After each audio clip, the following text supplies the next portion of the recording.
내 안에 주님 채워주소서. 오늘 주시는 하나님의 말씀은 창세기 5장 21절부터 24절까지 말씀이 됩니다. 에녹은 65세에 무두셀라를 낳았고, 무두셀라를 낳은 후 300년을 하나님과 동행하며 자녀들을 낳았습니다. 그는 365세를 살았더라. 에녹이 하나님과 동행하더니 하나님이 그를 데려가심으로 세상에 있지 아니하였더라. 아멘. 오늘은 에녹의 은혜를 한번 증거하려고 합니다. 우리가 에녹하면 여러분들이 하나님과 동행한 사람 아마 수십 번 수백 번 들으셨을 것입니다. 성경에서 에녹은 두 사람이 있습니다. 동명이인이. 첫 번째 사람은 가인이 낳은 첫 번째 아들이 에녹입니다. 가인은 에녹을 낳고 성을 쌓았습니다. 그리고 그 성의 이름을 에녹성이다 하고 이름을 붙였습니다. 두 번째 등장하는 이름은 셋의 후손으로 온 에녹입니다. 가인이 죽인 동생 아벨 대신에 하나님은 셋이라고 하는 다른 씨를 주셨어요. 그 셋의 후손이 바로 에녹입니다. 그래서 성경에는 두 가지의 흐름이 있습니다. 가인의 자손으로 내려오는 후손이 있고, 셋의 자손으로 흐르는 후손이 있습니다. 가인의 자손에서 세상에 영웅들이 등장합니다. 악기를 잘 다루는 사람, 난세의 영웅들이 등장하는 것이 바로 가인의 자손들입니다. 한편 셋의 자손들에게는 세상의 영웅보다 세상을 이길 수 있는 믿음의 자손들이 나옵니다. 그래서 셋의 가문에서 아브라함이 나오고, 아브라함의 후손에서 다윗이 나오고, 다윗의 후손에서 예수 그리스도가 나오는 것입니다. 이렇게 성경에서는 두 가지의 줄기가 흘러 나오고 있는 것입니다. 오늘은 셋의 자손인 에녹에 대해서 성경은 이렇게 말씀했습니다. 에녹은 65세에 무두셀라라고 하는 사람을 낳았습니다. 여러분, 무두셀라 하면 알고 계신 거 있죠? 예. 성경에서 가장 오래 살은 사람, 성경의 기록으로 말이에요. 자그마치 969세를 살은 사람이에요. 그러니까 969세를 살은 무두셀라를 낳은 자가 누구라고요? 에녹이라. 그래서 성경은 창세기 5장 21절과 22절에 이렇게 말씀해 있습니다. 에녹은 65세에 무두셀라를 낳았고, 무두셀라를 낳은 후 시작 300년을 하나님과 동행하며 자녀들을 낳았다라고 했습니다. 그러니까 무슨 일이 있었는지 무두셀라를 낳고부터 에녹은 뭔가 달라졌어요. 65세까지는 무두셀라를 낳기까지는 평범하게 살았어요. 그런데 무두셀라를 낳은 후 300년을 지내며 하나님과 동행했는데, 동행하면서 못했대요? 자녀를 낳았대요. 하나님이 원하는 바가 있어요.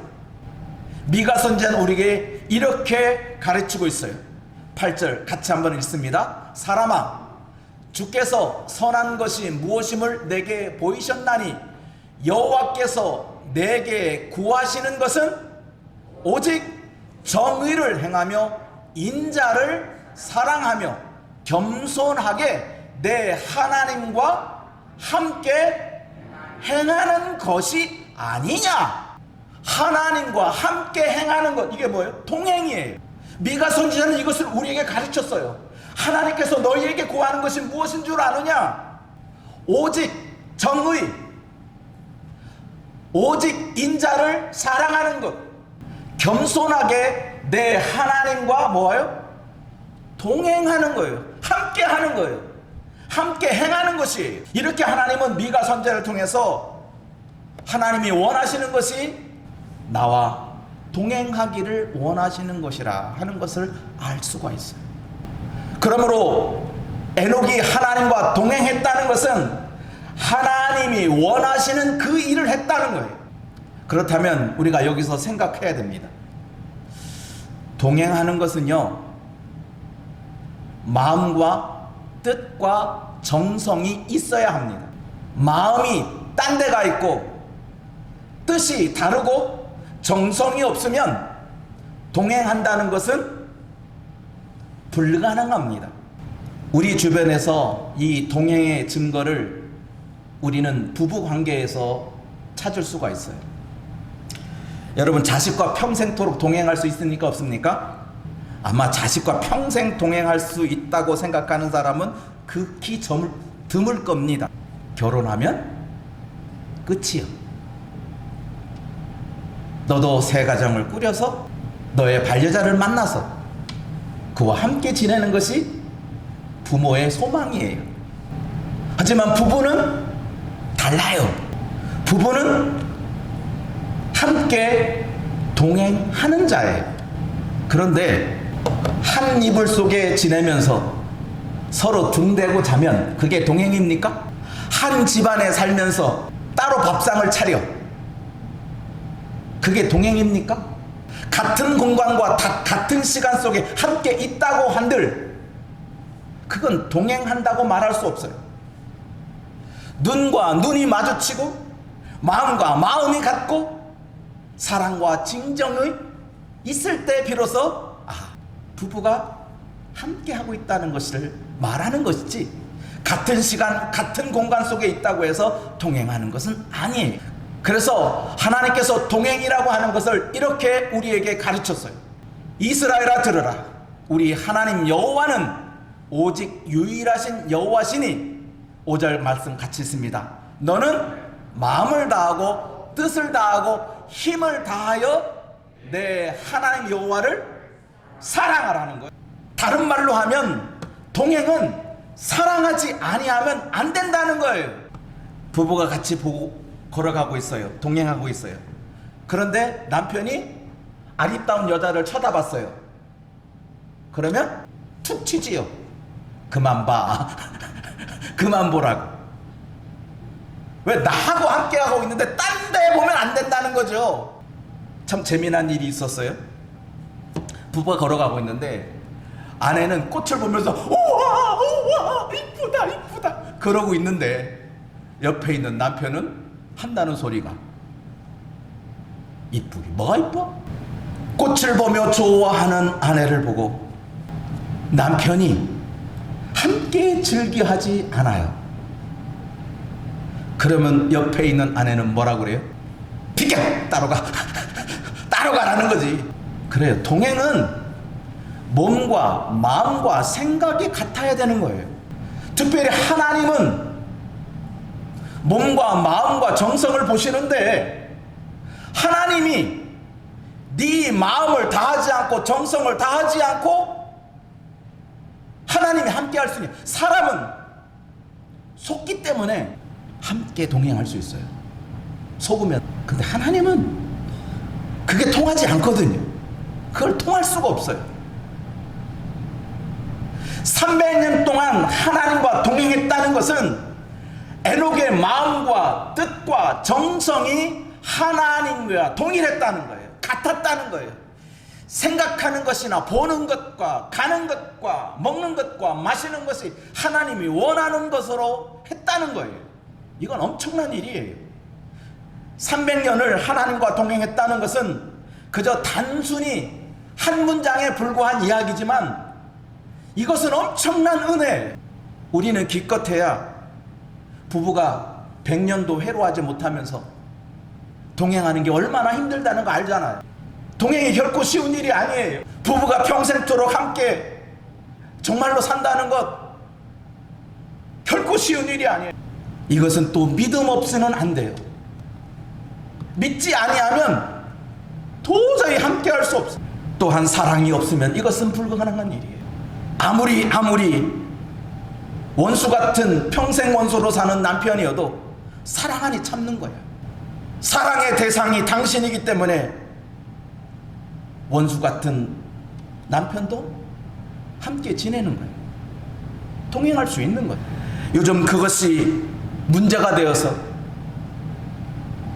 나이가 다 들어서 우리 갈라서 나 이제 참을 만큼 참았어 하며 부부의 파행을 하는 사람이 이 세상에서 점점점 늘어나는 추세예요.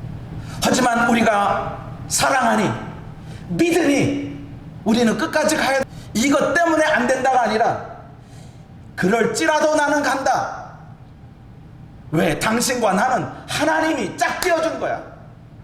하나님이 짝지어준 것을 누가 감히 사람이 나눌 수가 있느냐? 그 사랑 때문에 오늘도 여러분 부부끼리 함께 지내는 겁니다. 에녹과 하나님이 그렇게 동행한 거예요. 그랬더니 무슨 일이 벌어졌죠? 하나님이 에녹을 데려가셨대요. 그 데려가셨다는 것이 죽었다는 뜻이 아니에요. 우리는 그렇게 좀 은유적으로 표현하잖아요.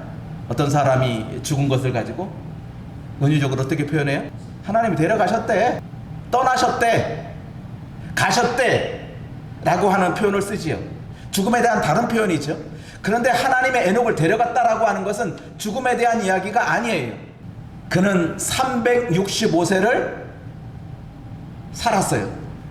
그런데 이 에녹이 하나님이 얼마나 기쁜 일을 했는지 우리는 성경을 통해서 또 하나 알 수 있어요. 히브리서 11장 5절에 같이 읽습니다. 믿음으로 에녹은 죽음을 보지 않고 옮겨졌으니 하나님이 그를 옮기심으로 다시 보이지 아니하였느니라. 그는 옮겨지기 전에 하나님을 기쁘시게 하는 자라 하는 증거를 받았느니라. 아멘. 에녹의 삶은 300년 동안 하나님과 동행하고 그 생애가 365년을 살았는데 그가 하나님으로부터 데려감을 당하기 전까지 뭐 했다는 거예요? 하나님을 기쁘시게 하는 자였다는 거예요. 하나님을 기쁘시게 했다는 증거로서 하나님이 그를 데려갔다는 거예요. 이 데려감은 죽음을 보지 않았다는 거예요. 하나님과 동행한 에녹에게 있어서 하나님을 기쁘시게 하고 하나님이 그를 데려갈 수밖에 없는 이유, 하나님과 동행한 사람이었기 때문에 그래요. 300년 동안 하나님을 떠나지 아니했고 하나님과 모든 일을 함께 했어요. 무슨 일을 했을까? 성경에서 에녹을 찾기 시작했어요.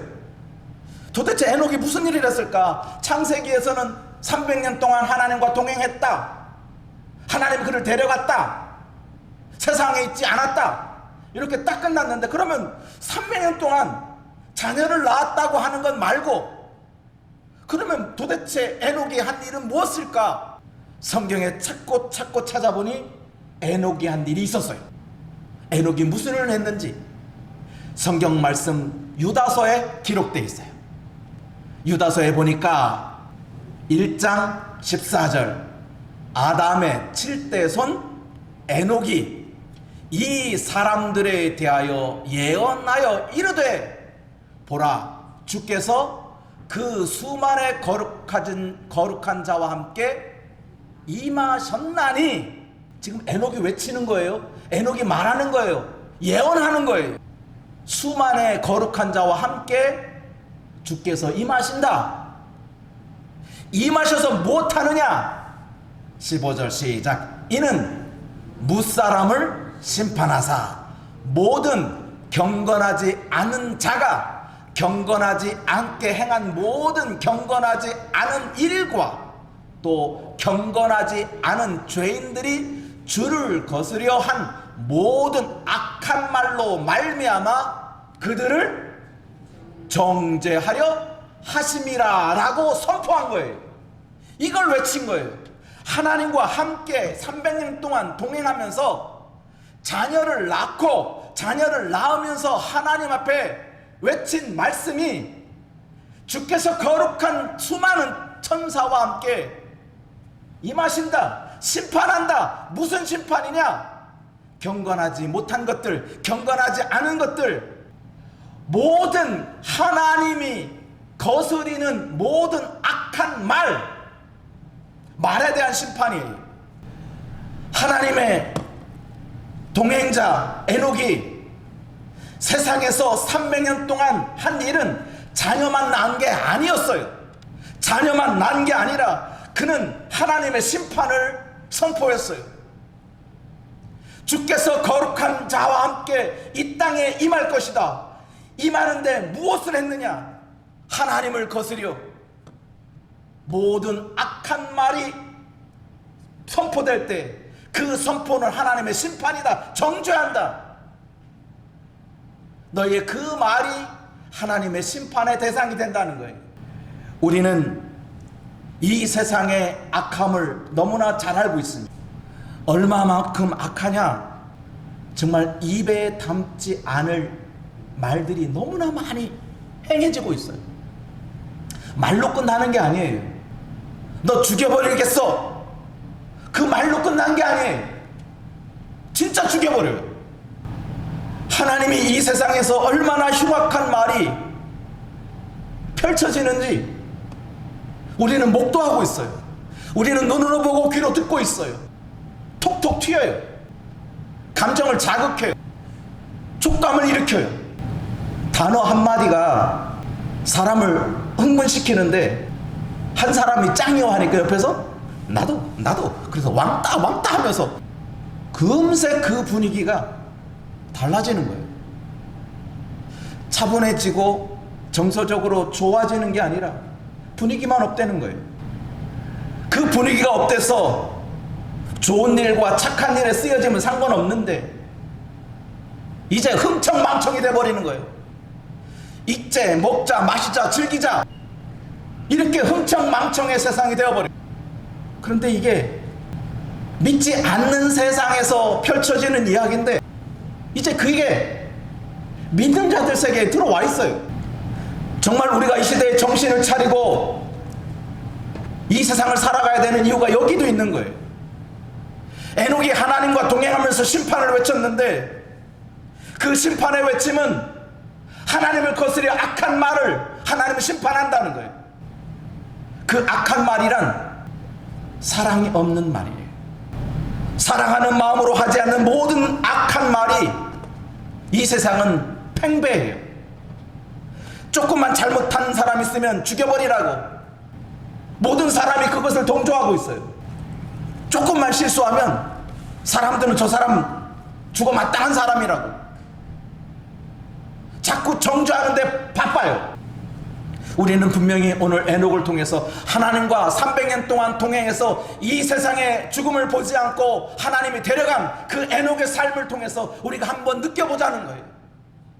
우리의 말이 지금 얼마나 많이 은혜스러운 말을 하고 있는지, 아니면 내 입에서 과연 은혜스러운 말을 찾을 수가 있는지, 하나님이 동의하고 하나님이 생각해 줄 수 있는, 그래 참 너 이쁘게 말한다, 참 좋게 말한다, 네가 그 사랑을 갖고 사람들을 이렇게 좋은 것으로 말하는구나. 에녹이 300년 동안 하나님과 동행하며 외친 말이 악한 말의 심판을 에녹이 외쳤어요. 그러면 23년 이 한 해 동안 우리가 한번 내가 한 외치는 말, 외치는 용어들, 그런 것들이 과연 내가 저 사람을 사랑하게 만드는 용어였느냐, 아니면 저 사람을 더 미워하게 만들고 더 나쁘게 만들고 더 추하게 만들고 더 냄새나게 만들고 하는 말에 우리가 쓰임받고 있는 입술이 아닌가. 우리의 입술에 재갈을 물리는 일들이 이제는 필요한 것 같아요. 그 일을 믿는 자들이 앞서서 해야 돼요.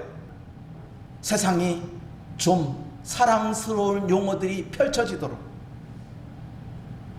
이쁜 말들이 사람들로부터 흘러나오도록, 정말 사랑이 넘치는 그러한 용어들이 우리 믿는 자들이, 아니 우리 성은의 가족들이 하나하나 펼쳐지기를 바랍니다.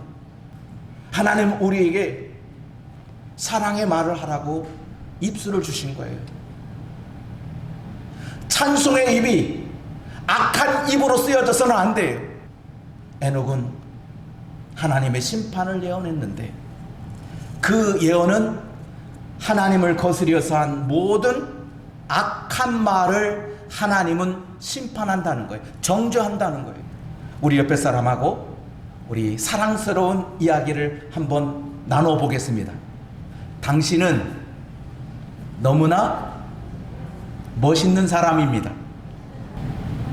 좀 삐딱해도요, 조금 오른눈과 왼눈이 좀 짝짝여도, 조금 모질라 보여도 멋있다고 해줘요.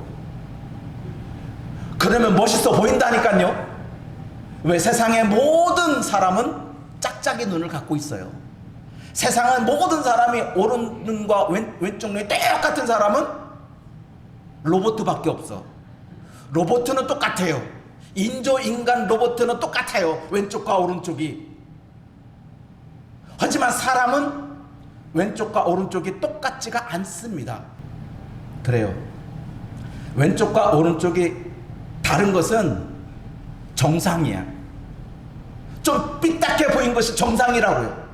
사람은 삐딱해 보이는 것이 정상이에요. 그러니까 그 정상을 아름답게 볼 줄 아는 사람이 돼야 돼요.